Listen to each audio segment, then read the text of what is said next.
کبھی آپ نے سوچا تھا کہ مسجد نبوی جو مسلمانوں کا گھر ہے، مسلمانوں کی یوں سمجھو کہ مشورہ گاہ تھی، اور یہی سب سے پہلا قلعہ تھا جہاں پر جنگ کے، جہاں پر اسلامی قوانین جاری ہوا کرتے تھے، یہاں قانون بنا کرتے تھے، یہیں پر لوگ ایمان لایا کرتے تھے، یہی نعرہ تکبیر کی صدائیں آیا کرتی تھی، یہیں پر مشورے ہوا کرتے تھے، یہیں پر بہستیوں کے نکاح ہوا کرتے تھے، یہیں پر خوشیاں ہوتی تھیں، یہیں پر غم بانٹے جاتے تھے، اور یہیں پر لوگوں کو خزانے تقسیم کیے جاتے تھے، یہیں پر مال غنیمت تقسیم کیے جاتے۔ کبھی سوچا تھا کہ مسلمانوں کے لیے ان کے دروازے بھی بند کیے جائیں گے؟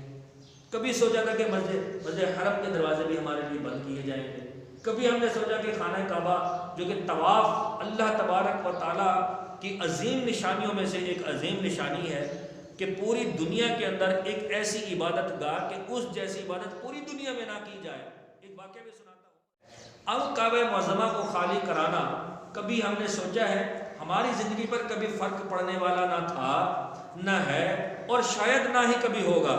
ہمیں کیا فرق پڑتا ہے کہ خانہ کعبہ کو آج خالی کرا دیا گیا؟ ہمیں کیا فرق پڑتا ہے کہ مسجد نبوی کے دروازے ہم مسلمانوں کے لیے بند ہو گئے؟